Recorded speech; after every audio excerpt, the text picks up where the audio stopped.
हरे कृष्णा। कभी सोचा है आपके घर के बाहर यूं अचानक रुक जाने वाली गाय के बारे में? वो यूं ही नहीं रुकती है। क्यों कभी कभी गाय आपके दी हुई रोटी, साधारण सी रोटी खाते ही आपके जीवन की दिशा बदल देती है। क्यों कुछ लोग कहते हैं गाय को रोटी खिलाओ, माता लक्ष्मी प्रसन्न होगी। क्या सच में ऐसा होता है? क्या एक रोटी गरीबी मिटा सकती है? क्या भगवान शिव भी इस कर्म को विशेष स्थान देते हैं? मित्रों, गाय को सिर्फ रोटी खिलाने से ही आपकी किस्मत बदल सकती है। जन्म जन्मांतर की गरीबी और कलह हमेशा के लिए खत्म हो सकती है। पर कैसे? सही नियम क्या है? आज मैं आपको एक ऐसी गुप्त कथा सुनाने वाली हूँ जो कैलाश पर्वत पर गणों, देवताओं और स्वयं माता पार्वती के सामने कही गई थी। एक ऐसी कथा जिसे सुनकर न केवल नारद मुनि चकित रह गए, बल्कि उन्होंने पूरे त्रिलोक में इसकी घोषणा की, क्योंकि इसमें छुपा रहस्य इतना शक्तिशाली है कि सिर्फ समझ लेने भर से आपके जीवन की किस्मत करवट ले सकती है। लेकिन इसे जानने के लिए आपको इस कथा को अंत तक सुनना होगा, क्योंकि आधा ज्ञान आधा विश्वास दोनों ही खतरनाक होते हैं, और यह रहस्य केवल पूर्ण कथा समझने पर ही आपकी अपनी शक्ति दिखाता है। तो मित्रों, यह कथा पूरी अवश्य सुने और कमेंट में जय शिव शंभू, जय माता पार्वती जरूर लिखें। हो सकता है यह वीडियो आप तक पहुंची है तो स्वयं भगवान शिव ही आपका मार्गदर्शन करना चाहते हैं। चलिए कथा शुरू करते हैं। एक दिन स्वर्गलोक के मार्ग पर विचरते हुए नारद मुनि के मन में एक गहरी उत्सुकता उठी। वीणा उनके कंधे पर थी। होठों पर हमेशा की तरह नारायण नारायण की मधुर ध्वनि, पर आवाज उस ध्वनि में भी जिज्ञासा की झलक थी। वह सीधे कैलाश पर्वत की ओर बढ़े, जहाँ शांति, बर्फ और दिव्यता का साम्राज्य फैला हुआ था। महादेव ध्यान मगन बैठे थे और माता पार्वती उनके समीप कमल सी कोमल मुस्कान लिए विराजमान थी। नारद मुनि ने दोनों को साष्टांग प्रणाम किया और बोले, नारायण नारायण। प्रभु शंकर, माता पार्वती, आप दोनों को मेरा विनम्र प्रणाम। महादेव ने मुस्कुराकर आंखें खोली। उनकी जटाओं से गिरती मंद ज्योति नारद के चेहरे पर पड़ी। आओ देवर्षि, तुम्हें देखकर तो सृष्टि भी मुस्कुरा उठती है। आज किस जिज्ञासा ने तुम्हें यहाँ तक ला दिया? माता पार्वती ने भी स्नेह से पूछा। देवर्षि, आपके मन में कोई प्रश्न तभी उठता है जब वह किसी लोक कल्याण का कारण बनने वाला हो। कहिए, क्या जानना चाहोगे? नारद मुनि ने अपनी वीणा एक ओर रखी और धीमे से बोले, हे महादेव, हे मातेश्वरी, आज मेरे मन में एक प्रश्न है। एक ऐसा प्रश्न जिसमें मनुष्य का कल्याण छुपा है, पर जिसका उत्तर केवल आप ही दे सकते हैं। शिव मुस्कुराए। उनकी मुस्कान में गहरा रहस्य और अनंत करुणा थी। भगवान शिव बोले, पूछो नारद, तुम्हारे प्रश्नों से ही तो संसार में ज्ञान का प्रभाव चलता है। नारद ने गंभीर स्वर में कहा, प्रभु, मैंने देखा है कि पृथ्वी पर अनेक लोग गाय को रोटी और चारा खिलाते हैं और कहते हैं कि इससे उनके जीवन में चमत्कार होते हैं। कुछ कहते हैं गाय में दैवीय शक्तियां हैं, कुछ इसे अंधविश्वास मानते हैं। लेकिन सत्य क्या है? गाय को रोटी खिलाने से मनुष्यों के दुख कैसे दूर होते हैं? यह पवित्रता कहाँ से आती है? कैलाश की हवा थम सी गई। माता पार्वती ने शिव की ओर देखा, मानो कह रही हो, अब यह ज्ञान तुम्हें देना ही होगा। महादेव ने त्रिपुंडधारी मुख को ऊंचा किया और मंद स्वर में बोले, हे नारद, तुमने आज यह प्रश्न किया है जो युगों से मनुष्य के मन में उठता रहा है। माता पार्वती बोली, हे नारद, आज हम दोनों इस प्रश्न का उत्तर एक कथा के माध्यम से देंगे। माता ने कहा, हे नारद, आज मैं तुम्हें एक ऐसी महिला की कथा सुनाऊंगी जो एक सच्ची भक्त है। मैंने स्वयं एक महिला साधु का वेश धारण कर उनको यह ज्ञान दिया था। सो तुम सुनो। विक्रमपुर एक शांत और साधारण गांव था।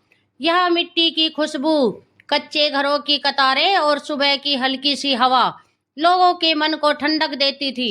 इस गांव के बीचों बीच एक छोटा सा घर था जिसमें रहती थी एक सीधी सादी बहुत ही धर्मपरायण महिला सरिता। सरिता का स्वभाव इतना प्यार भरा था कि गांव की हर औरत उसे अपनी बहन जैसा मानती थी। वह सुबह उठते ही सबसे पहले तुलसी के पास जाती, धीरे से पानी चढ़ाती, हाथ जोड़कर बोलती, माँ तुलसी मेरे परिवार पर अपना आशीर्वाद बनाए रखना। सरिता की शादी को अभी सिर्फ 7 साल हुए थे, लेकिन इन 7 साल में उसने जितनी खुशियां देखी उतनी ही दुख भी। उसका पति अजय अक्सर मजाक करता था, तुम्हारे पूजा पाठ के आगे तो भगवान भी हार जाएंगे। और सरिता हंसकर कहती, बस तुम और बच्चे खुश रहो, बाकी सब भगवान पर छोड़ो। उनके 2 प्यारे बच्चे थे, बड़ा बेटा आदित्य 7 साल और छोटी बेटी माधवी 4 साल। दोनों ही अपने माता पिता की आंख का तारा थे। घर में चाहे पैसे कम हो, पर बच्चों की हंसी में पूरा घर उजला रहता था। लेकिन सुख के दिन ज्यादा लंबे नहीं रहे। कुछ महीनों में अजय की तबीयत धीरे धीरे बिगड़ने लगी। शुरू में तो सरिता ने सोचा थोड़ी कमजोरी होगी, आराम कर लेंगे तो ठीक हो जाएंगे, लेकिन ऐसा नहीं हुआ। अजय को अचानक तेज बुखार आने लगा, बदन में दर्द रहता और काम पर जाने की ताकत खत्म होने लगी। एक दिन रात के समय उसने कराह कर कहा, सरिता पता नहीं क्या हो रहा है, मुझे बहुत डर लग रहा है। सरिता ने उसके माथे पर हाथ रखा तो उसका शरीर तप रहा था। अगले ही दिन वे गांव के डॉक्टर के पास गए। डॉक्टर ने दवाइयां लिखते हुए कहा, इलाज लंबा चलेगा पर खर्च भी थोड़ा ज्यादा आएगा। उन शब्दों ने सरिता का दिल बैठा दिया। वह समझ नहीं पा रही थी कि आखिर इतनी कमाई में घर का खर्च, बच्चों की पढ़ाई और अब यह इलाज, सब कैसे चलेगा। धीरे धीरे घर की हालत बिगड़ने लगी। अजय काम पर जाना बंद हो गया, सारा घर सरिता के कंधों पर आ गया। कभी जो घर में छोटी छोटी खुशियां थी, अब चिंता ने जगह ले ली थी। राशन का डिब्बा खाली होने लगा। बच्चों के दूध के पैसे बचाने के लिए सरिता कई बार खुद भूखी रह जाती। रात को जब सब सो जाते, सरिता बरामदे में बैठकर आसमान देखती और माँ तुलसी से कहती, मैं टूटना नहीं चाहती, पर अब हिम्मत भी कम पड़ने लगी है। एक दिन जब अजय खांसते खांसते थक गया, उसने धीमी आवाज में कहा, सरिता लगता है मैं तुम्हारे लिए बोझ बन गया हूँ। सरिता जैसे अंदर से झंझना उठी। वह तुरंत उसकी चारपाई के पास बैठ गई और कांपती आवाज में बोली, ऐसी बात मत कहो अजय, तुम बोझ नहीं हो, तुम इस घर की जान हो। हाँ मुश्किलें हैं, बहुत है, पर मैं हूं ना, मैं संभाल लूंगी। लेकिन भीतर ही भीतर सरिता जानती थी कि हालात हर दिन और बिगड़ रहे हैं। धीरे धीरे लोग ताने भी मारने लगे। एक दिन पड़ोस की औरत ने कहा, अरे सरिता तेरी तो किस्मत ही खराब है, शादी को 7 साल भी नहीं हुए और देख क्या दिन आ गए। सरिता ने कुछ नहीं कहा, बस अपने आंचल से आंसू पोंछ ली और चुपचाप काम में लग गई। बच्चे भी अब सवाल पूछने लगे थे। एक रात आदित्य ने पूछा, माँ पापा इतने कमजोर क्यों हो गए।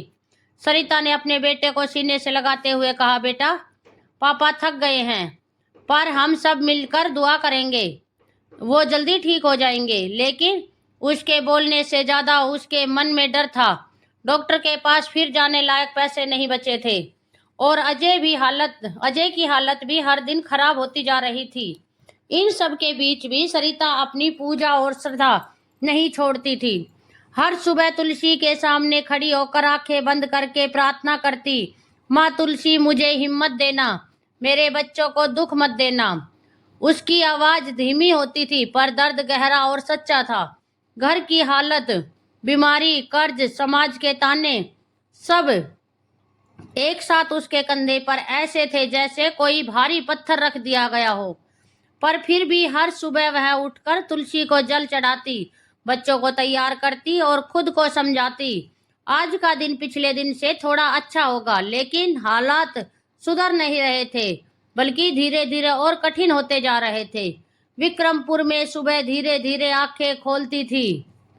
हवा में मिट्टी की खुशबू घुली रहती और दूर के कुएं से आती पानी की रस्सी की आवाज जैसे किसी पुराने गीत की धुन हो। लेकिन सरिता के लिए सुबह अब पहले जैसी नहीं रही थी।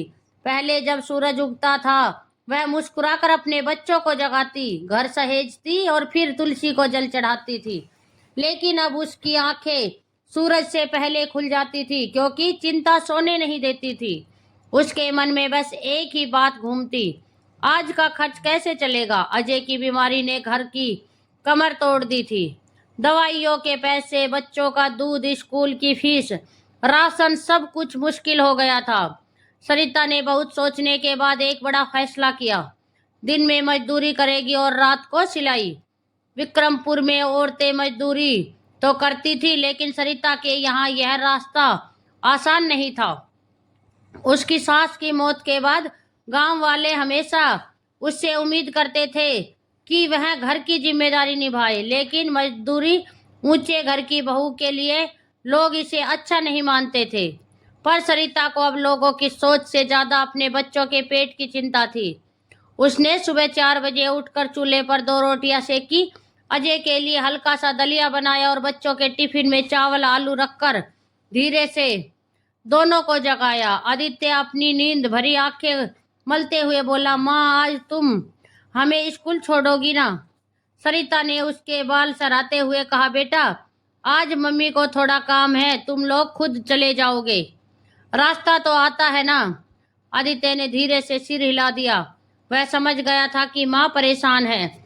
माधवी माँ के आंचल में मुंह छुपाकर बोली, मम्मी जल्दी आ जाना। सरिता का दिल जैसे किसी ने झटके से पकड़ लिया।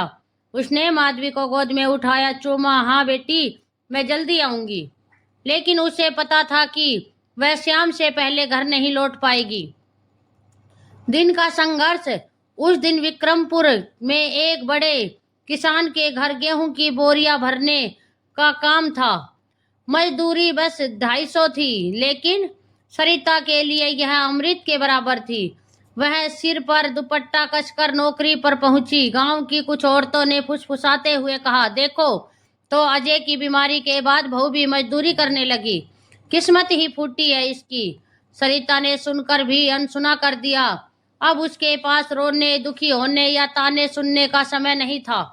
उसे बस काम करना था। अपने बच्चों के लिए बोरियां भरी थी। कई बार उसके हाथ कांपते, कमर दर्द से करहा उठती, लेकिन वह रुकती नहीं थी।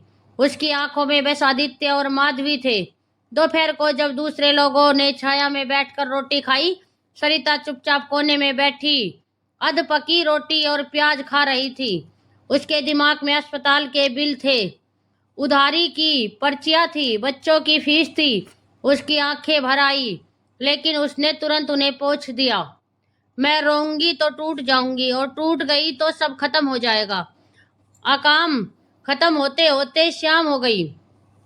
जब सरिता घर लौट रही थी, उसे लगा जैसे कोई उसका पीछा कर रहा हो। गांव की संकरी पगडंडी पर चलते समय सरिता अक्सर अकेली ही लौटती, लेकिन आज माहौल कुछ अलग लग रहा था। पेड़ों की छाया लंबी हो गई थी और हवा थोड़ी तेज चलने लगी थी। सरिता ने कदम तेज कर दी, लेकिन पीछे उसके कदमों की तरह एक और आहट सुनाई दी। उसका दिल तेजी से धड़कने लगा। उसने पीछे झट से पलट कर देखा, लेकिन वहां कोई नहीं था। उसने खुद को समझाया, शायद मेरा वहम है, थकान हो गई है। लेकिन दूर एक पेड़ के पीछे एक जोड़ी आंखें उसे घूर रही थी, जैसे कोई कुछ सोच रहा हो, कुछ प्लान कर रहा हो ना। घर पहुंचते पहुंचते अंधेरा हो गया था।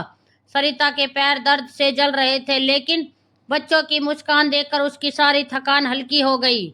अजय खांसते खांसते थक चुका था। उसने सरिता को देखकर कहा, बहुत थक गई होंगी ना, क्या करती हो इतना, क्यों करती हो इतना। सरिता ने उसकी आंखों में देखते हुए कहा, तुम ठीक हो जाओ बस, फिर सब ठीक हो जाएगा। लेकिन उसके मन में पता नहीं क्यों आज एक अनजान सा डर बैठा हुआ था। रात को बच्चों को सुलाकर सरिता ने सिलाई मशीन निकाली।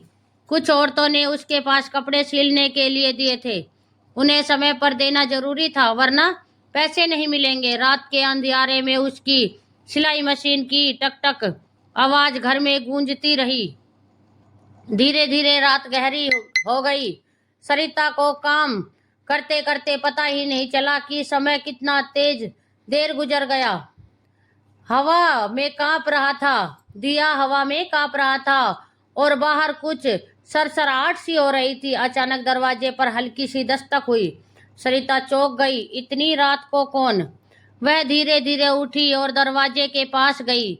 दूसरी ओर से दस्तक फिर हुई, इस बार थोड़ी तेज। कौन है? उसने डरते हुए पूछा। कोई जवाब नहीं। उसका दिल जोर से धड़कने लगा। तभी तीसरी बार दस्तक हुई और इस बार जरा और भारी। अजय भी उठ गया। कौन होगा इतनी रात को?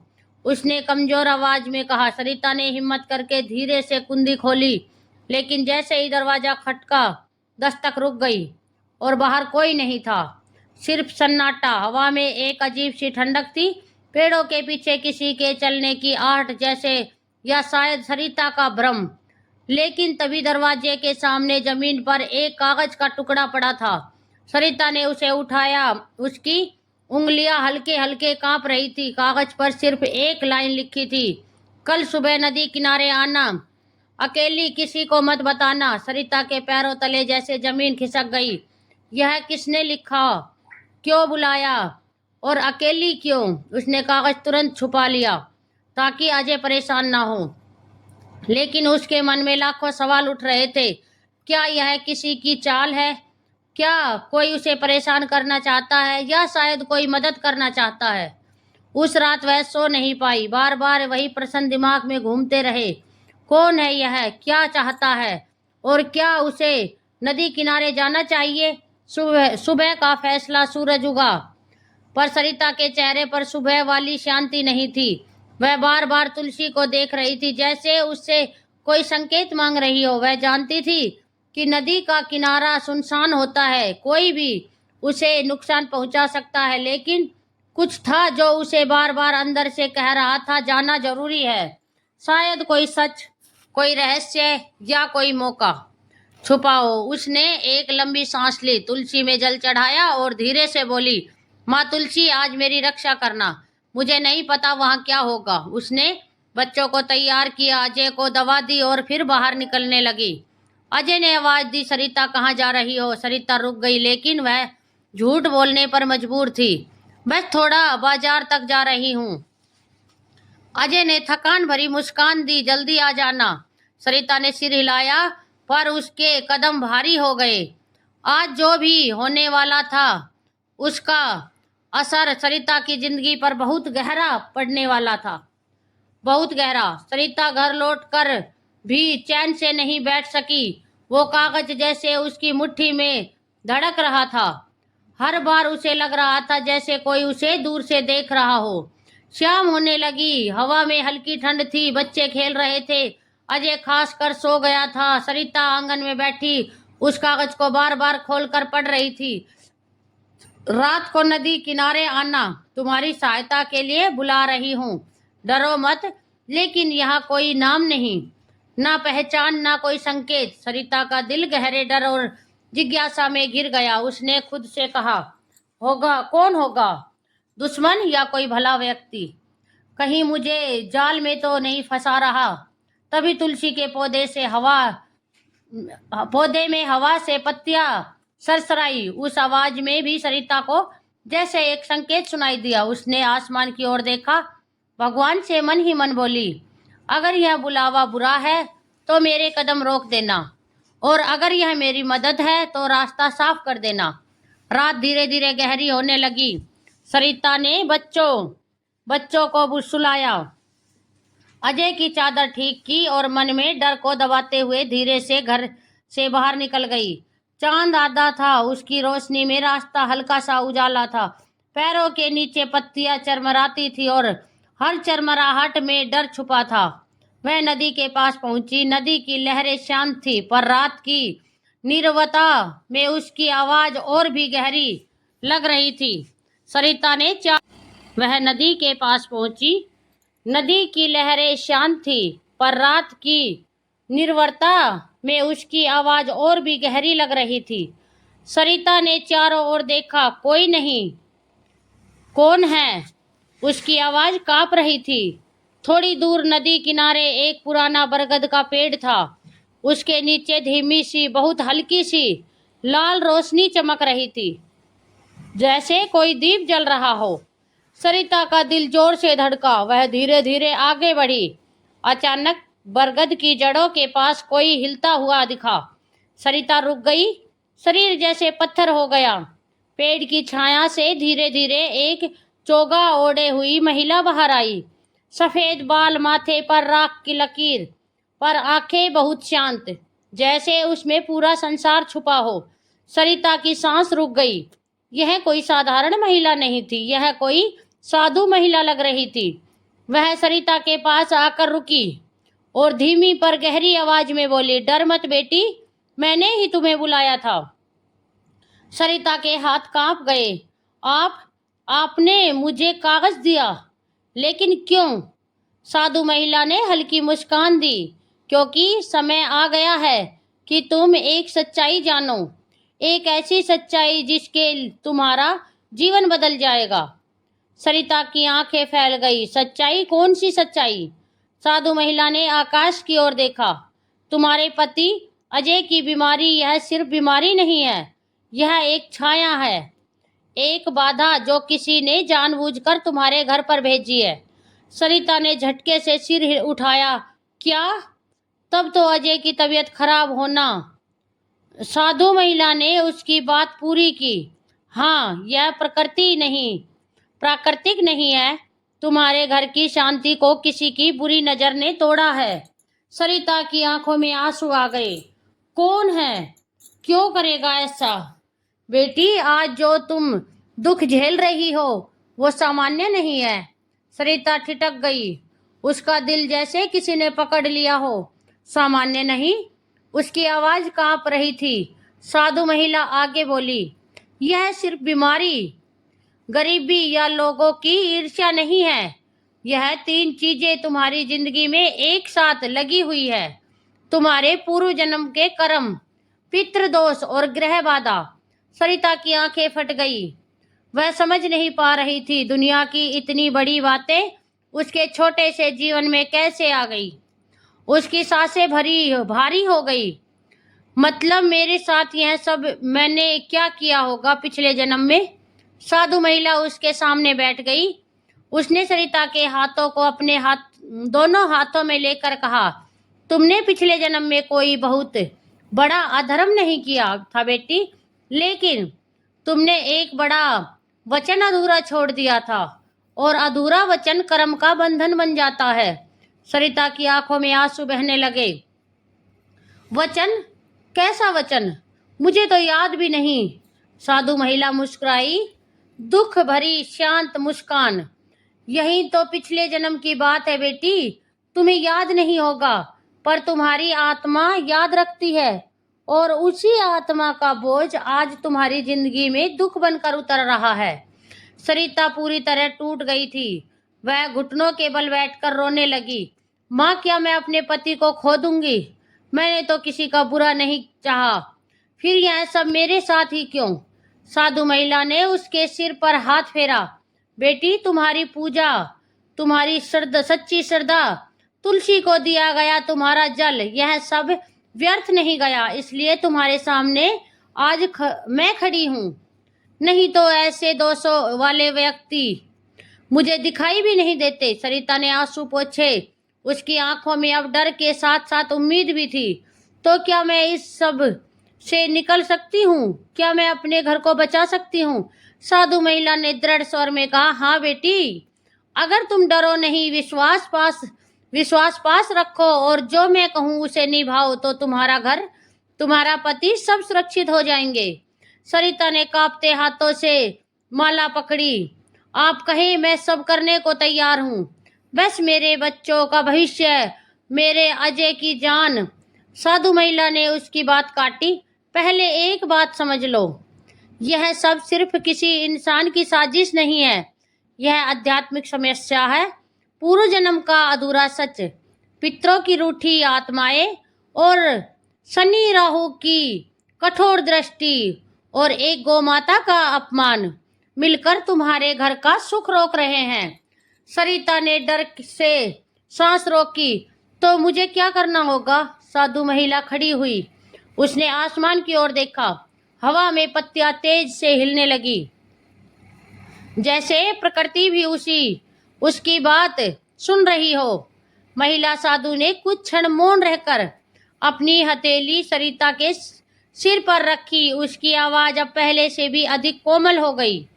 बेटी, इस धरती पर भगवान प्रत्यक्ष रूप में तो नहीं है, पर उनके जीवित रूप में गाय को पृथ्वी पर भेजा है। इसलिए गाय को माता कहा गया है। वह केवल एक पशु नहीं, एक चलती फिरती कृपा है। सरिता ने आंखें उठाई। उसमें थोड़ा पश्चाताप, थोड़ा भय था। उसने कहा, माँ, मैं समझ नहीं पा रही थी। मुझे नहीं पता था कि मेरा व्यवहार इतना बड़ा अपराध बन जाएगा। नारद मुनि बड़े ध्यान से माता पार्वती और शिव के मुख से कथा का आनंद ले रहे थे। साधु मुस्कुराई, पर मुस्कान के पीछे चेतावनी भी थी। उसने कहा, बेटी, अज्ञान कभी कभी पाप से भी भारी पड़ जाता है। बेटी, गाय केवल भूख मिटाने नहीं आती, वह घर के कर्म और मन के भाव भी देखने आती है। औरत चुप रही। शब्द जैसे उसके गले में अटक गए। महिला साधु ने उसकी आंखों में झांक कर कहा, तूने उनका अनादर किया था, तूने उसे डंडा मारा, और जब तेरे बच्चे प्यार से उसे चारा खिला रहे थे तब तूने वही चारा उसके मुंह से छीन लिया। बता बेटी, क्यों किया ऐसा? औरत की गर्दन नीचे झुक गई। आसपास की हवा में एक अजीब सी शांति छा गई, जैसे प्रकृति भी उसके उत्तर की प्रतीक्षा कर रही हो। सरिता अभी भी शर्म और अपराध बोध में झुकी हुई थी। कुछ पल मौन रही, फिर साधु ने धीरे से कहा, बेटी, उठकर मेरी आंखों में देखो। अपराध छुपाने से मिटता नहीं, उसे स्वीकार करने से मन हल्का होता है। सरिता ने कांपते हुए हाथ जोड़ लिए और कहा, माँ, मैं सच में समझ नहीं पाई थी कि मैं क्या कर रही हूँ। गाय तो रोज मेरे आंगन आती थी, पर मैं उसे तंग कर देती थी। बच्चे चारा डालते थे, मैं खींच लेती। मुझे लगता था कि कहीं वह हमारे घर की आदत न डाल ले। महिला साधु ने गहरी सांस ली। उसकी आवाज में अपार करुणा थी। बेटी, यही तो अज्ञान है। इस धरती पर भगवान प्रत्यक्ष रूप में तो नहीं है, पर उनके जीवित होने में गाय को भेजा है। गाय केवल एक जानवर नहीं, माता का स्वरूप है। उसकी आंखों में करुणा है, उसके आंचल में समृद्धि है, उसके कदमों में गृह लक्ष्मी का वास होता है। सरिता की आंखें भर आई। माँ, अब समझ आ रहा है, पर क्या मैं अपनी भूल सुधार सकती हूँ? कैसे माँ, क्या करूँ मैं? महिला साधु ने अपना डंडा जमीन पर टिकाया और उतने ही कोमल स्वर में बोली, मानो किसी गहरे रहस्य से पर्दा हटाया जा रहा हो। उसने कहा, बेटी, आज से प्रतिदिन गाय को रोटी खिलाना, हो सके तो थोड़ा सा चना और गुड़ भी देना। यह केवल दान नहीं, एक आध्यात्मिक साधना है। तुम देखना, तुम्हारे जीवन में चमत्कार होंगे, ऐसे चमत्कार जिनका वर्णन करना भी कठिन है। सरिता के चेहरे पर आश्चर्य और जिज्ञासा दोनों झलक उठे। माँ, सच? रोटी खिलाने से चमत्कार? साधु हंस दी। हाँ बेटी, केवल रोटी ही नहीं, यह उस पश्चाताप का मार्ग है जो तुम्हारे जीवन को बदल देगा। बरगद के नीचे कही गई महिला साधु की बात जैसे सरिता के मन में गूंजती रही। वह घर लौटी तो उसके अंदर कुछ बदल चुका था, जैसे कोई पर्दा हट गया हो और सत्य सामने खड़ा हो गया हो। उसी शाम वह छोटे से पूजा घर के सामने खड़ी हुई थी। दीपक जलाया और दोनों हाथ जोड़कर बोली, भगवान, मैं अब समझ गई हूँ, मैंने अनजाने में बड़ी भूल की थी। आज से मैं हर दिन गाय माता की सेवा करूंगी। मेरे मन को शक्ति दीजिए कि मैं अपनी गलती सुधार सकूं। उसके शब्दों में सच्चा पश्चाताप और नई शुरुआत की आशा थी। अगली सुबह सूरज उगते ही सरिता सबसे पहले रसोई में गई। उसने रोटियां बनाई, एक अपने परिवार के लिए और एक गाय माता के लिए। फिर उसने थोड़े से चने और गुड़ को साफ कटोरी में रखा और बाहर दरवाजे के पास इंतजार करने लगी। कुछ ही देर में वही सफेद भूरी गाय धीरे धीरे चलकर आई, जैसे वह सरिता के बदलाव को महसूस कर रही हो। सरिता धीरे से आगे बढ़ी। माता, आज से मैं आपकी सेवा करूंगी, मेरी गलती को क्षमा करना। गाय ने उसकी ओर शांत नजरों से देखा, मानो कह रही हो, तेरे मन का परिवर्तन ही सबसे बड़ा प्रायश्चित है। सरिता ने प्रेम से उसके सामने रोटी रखी। गाय ने रोटी खाई, फिर चना और गुड़ भीख चबाया। उस क्षण सरिता को लगा जैसे उसके भीतर का बोझ हल्का हो गया। घर के अंदर से उसके बच्चे दौड़ते हुए आए। माँ, आज तो गाय माता ने पूरी रोटी खा ली है, क्या इसका मतलब है कि वो खुश है? सरिता मुस्कुराई, उसके सिर पर हाथ फेरा और बोली, हाँ बेटा, जब दिल से सेवा करो तो माता खुश होती है। दिन बीतते गए। सरिता की आदत बन गई थी सुबह शाम गाय को की प्रतीक्षा करना। धीरे धीरे बदलाव दिखने लगे। कुछ समय बाद जैसे मानो उसके भाग्य ने करवट ली हो और उसके अच्छे दिन फिर से लौट आए। उसके पति का स्वास्थ्य ठीक हो गया और धीरे धीरे उसके घर में धन संपत्ति बढ़ने लगी। नारद ने पूछा, हे माते, मुझे विस्तार से इसका संपूर्ण रहस्य समझाइए कि गाय इतनी पावन क्यों है और गरीबी दूर करने में सिर्फ गाय ही क्यों सर्वश्रेष्ठ है, कोई और पशु क्यों नहीं? माता पार्वती ने कहना आरंभ किया। नारद, जब ब्रह्मांड की रचना हुई थी, जब जल, अग्नि, वायु, आकाश और पृथ्वी मिलकर संसार की नींव बना रहे थे, तब स्वयं ब्रह्मदेव ने एक विशेष जीव की रचना की। ऐसा जीव जिसमें पृथ्वी का धीरज, जल की पवित्रता, अग्नि की ऊष्मा, वायु की शीतलता और आकाश की विशालता एक साथ समाई हो। ऐसे जीव जो केवल जीव नहीं बल्कि धर्म का स्तंभ हो। ऐसा जीव जिसका अस्तित्व स्वयं ब्रह्मांड का संतुलन बनाए रखे। नारद मौन रहे। माता आगे बोली, गाय कोई साधारण प्राणी नहीं है नारद, इसमें देवों का वास है।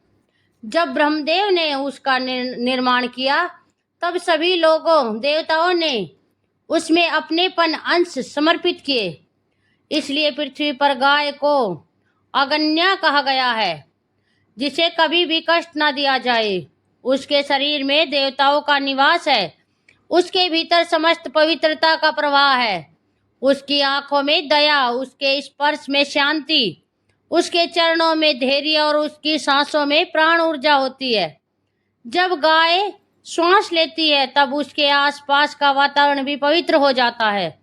नारद ने आश्चर्य से पूछा, माता ऐसा क्यों? पार्वती बोली, क्योंकि गाय इस संसार में जीवन देने आई है, लेने नहीं। उस पर किए गए कर्म का फल कई गुना होकर वापस आता है। यदि कोई गाय पर दया करता है, उसकी भूख मिटाता है, उसकी सेवा करता है, तो वह व्यक्ति अनंत पुण्य का अधिकारी हो जाता है। और यदि कोई उसे कष्ट देता है तो वह कष्ट कई जन्मों में भी उसका पीछा नहीं छोड़ता। नारद ने कहा, इसे कहते हैं कि गाय को रोटी खिलाने से पुण्य मिलता है। पार्वती मुस्कुराई, यह तो केवल एक शुरुआत है नारद, असल गढ़ अर्थ में तुम्हें अभी बताती हूँ, ध्यान से सुनो। नारद आग्रह में हुए और पूरा ध्यान लगाकर सुनने लगे। पार्वती ने विस्तार से कहना प्रारंभ किया, नारद, जब कोई मनुष्य गाय को रोटी खिलाता है तो वह केवल रोटी नहीं देता, वह अपना अहंकार त्याग देता है। वह कहता है, हे देवियों, हे देवताओं, जो तुम्हारा अंश इस गाय में निवास करता है, मैं तुम्हारी सेवा करता हूँ।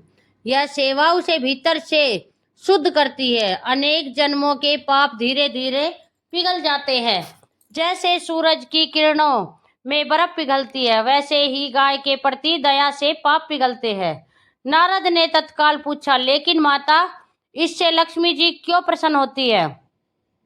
पार्वती ने समझाया, नारद, लक्ष्मी केवल धन की देवी नहीं है, वे संतुलन, शांति, समृद्धि और स्थिरता की देवी है। वे वहीं विराजती हैं जहां दया हो, करुणा हो, सात्विकता हो। गाय इन सभी गुणों का स्रोत है। जब मनुष्य गाय को भोजन कराता है तो उसका हृदय नरम होता है, अहंकार टूटता है, करुणा उपजती है। ऐसे घर में लक्ष्मी स्वयं चलकर आती है। नारद ने कहा, माता, क्या इसलिए कहते हैं कि गरीबी दूर होती है? पार्वती ने सिर हिलाया, हाँ नारद, गरीबी केवल धन की कमी नहीं होती, गरीबी का अर्थ है मन का असंतोष, भाग्य की रुकावट, कर्मों की जकड़न और जीवन का ठहराव। गाय को रोटी खिलाना एक ऐसा कार्य है जो इन सारी रुकावटों को धीरे धीरे दूर कर देता है। यह केवल एक भोजन नहीं, एक संस्कार है, एक तरंग है, एक ऊर्जा है जो व्यक्ति के भाग्य को बदल देती है। नारद अत्यंत प्रभावित हुए। माता, आपने कहा कि देवों का वास गाय में है, क्या यह सचमुच ऐसा है? पार्वती ने कहा, हाँ नारद, यह शाश्वत सत्य है। गाय के शरीर में 33 कोटि देवता निवास करते हैं। जब तुम किसी गाय को भोजन कराते हो तो यह ऐसा है जैसे तुम 33 कोटि देवताओं को भोजन करा रहे हो। इसके फल का अनुमान मनुष्य लगा ही नहीं सकता। स्वयं भगवान विष्णु कहते हैं, गौ सेवा से बढ़कर कोई सेवा नहीं। और शिव कहते हैं, जिस घर में गाय की सेवा होती है वहां अन्न कभी कम नहीं पड़ता। नारद ने कहा, माता, कई लोग केवल रोटी ही नहीं बल्कि चना और गुड़ भी देते हैं, इसका क्या कारण है? पार्वती ने विस्तार से बताया, रोटी उसे पेट भर देती है, पर चना उसे बल देता है और गुड़ उसे शक्ति और मिठास। जैसे मनुष्य केवल भरा पेट होने से संतुष्ट नहीं होता, वैसे ही गाय भी पौष्टिक आहार चाहती है। चना उसकी शक्ति बढ़ाता है, गुड़ उसे गर्मी और ऊर्जा देता है। इन दोनों से गाय प्रसन्न होती है, और जब गाय प्रसन्न होती है तो प्रकृति का संतुलन प्रसन्न होता है। और नारद, जब प्रकृति प्रसन्न होती है तब मनुष्य जीवन में चमत्कार होने लगते हैं। नारद ने आश्चर्य से पूछा, चमत्कार कैसे? कैसे चमत्कार? पार्वती बोली, क्योंकि गाय के पेट में अग्निदेव का निवास है। जब वह भोजन ग्रहण करती है तो इसका प्रत्यक्ष प्रभाव मनुष्य के ग्रह पर पड़ता है। जिसके ग्रह बाधित होते हैं उनके जीवन में रुकावटें आती है, लेकिन जैसे ही व्यक्ति गाय को भोजन कराता है उसके ग्रह शांत होने लगते हैं। शनि कृपा करता है, बृहस्पति मार्गदर्शन देता है, चंद्र मन को शांत करता है और सूर्य ऊर्जा प्रदान करता है। इस प्रकार एक छोटा सा कार्य पूरे जीवन का संतुलन बदल देता है। नारद इतने मोहित हो गए कि उन्हें लगा मानो यह संसार की सबसे महान शिक्षा वे अभी सुन ही रहे हों। उन्होंने पूछा, माता, क्या केवल भोजन कराने से ही लाभ होता है या और कुछ भी? माता ने कहा, नारद, गाय के पास खड़ा होना भी पुण्य देता है। उसकी पीठ पर हाथ फेरने से मन को शांति बढ़ती है। उसकी आंखों में देखने से क्रोध शांत होता है। उसके रभाने की ध्वनि से नकारात्मक ऊर्जा दूर हो जाती है। और यदि कोई व्यक्ति प्रतिदिन गाय को रोटी खिलाता है तो उसके बच्चों का जीवन उज्जवल होता है, घर में रोग दूर होते हैं, परिवार में प्रेम बढ़ता है और जीवन में सौभाग्य का आगमन होता है। नारद ने फिर पूछा, माता, क्या यह सच है कि रोटी खिलाने से पितर भी प्रसन्न होते हैं? पार्वती ने कहा, हाँ नारद, पितर प्रसन्न होते हैं, क्योंकि गाय पितरों को तृप्त करने का माध्यम है। पितरों को अन्न पहुंचाने का सबसे श्रेष्ठ मार्ग गाय है। जब तुम गाय को रोटी खिलाते हो तो उसके द्वारा पितरों को तृप्ति मिलती है, और जब पितर तृप्त होते हैं तो संतानों का जीवन उज्जवल होता है, वंश बढ़ता है और घर में कभी संकट नहीं आता। नारद भाव विभोर हो गए। उन्होंने माता पार्वती से पूछा, माता, संसार के लोग इस ज्ञान को क्यों नहीं जानते? यदि जानते भी हैं तो समझते क्यों नहीं? पार्वती ने शांत स्वर में कहा, क्योंकि मनुष्य आज ज्ञान का नहीं सुविधा का दास बन गया है। उसे त्वरित फल चाहिए, बिना परिश्रम के परिणाम चाहिए। गाय की सेवा धीमी है परंतु गहन है। जो धैर्य से सेवा करता है उसे मंगल फल मिलता है। जो प्रेम से सेवा करता है उसे चमत्कार मिलता है, और जो श्रद्धा से सेवा करता है उसे स्वयं देवी देवताओं का आशीर्वाद मिलता है। नारद ने उत्साहित होकर पूछा, माता, यदि कोई व्यक्ति रोज रोटी ना खिला सके तो क्या यह केवल सप्ताह में एक बार भी खिलाए तो क्या लाभ होगा? पार्वती मुस्कुराई, नारद, लाभ तो अवश्य ही होगा। प्रकृति बहुत दयालु है, एक रोटी से भी कर्म बदलते हैं, लेकिन यदि व्यक्ति प्रतिदिन खिलाने लग जाए तो यह सुख, समृद्धि और आरोग्य का आनंद स्रोत बन जाता है। और ध्यान रहे, गाय को खिलाते समय मन पवित्र होना चाहिए। मन में क्रोध, द्वेष, लोभ हो तो फल आधा मिलता है, पर यदि मन में प्रेम हो, दया हो, विनम्रता हो तो फल 1000 गुना मिलता है। नारद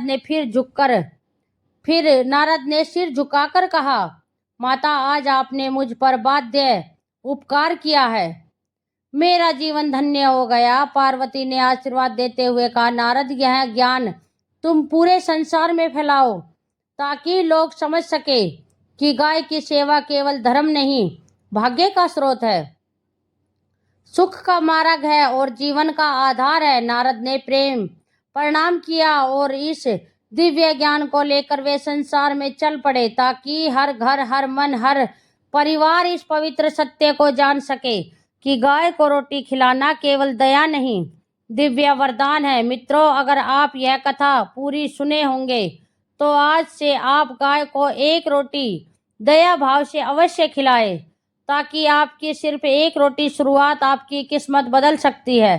लेकिन सही तरीका जरूर जान ले। हमारी और ऐसी ही वीडियो के लिए आप हमारे चैनल को सब्सक्राइब करें, बेल आइकन को दबाएं। जय शिव शंभू।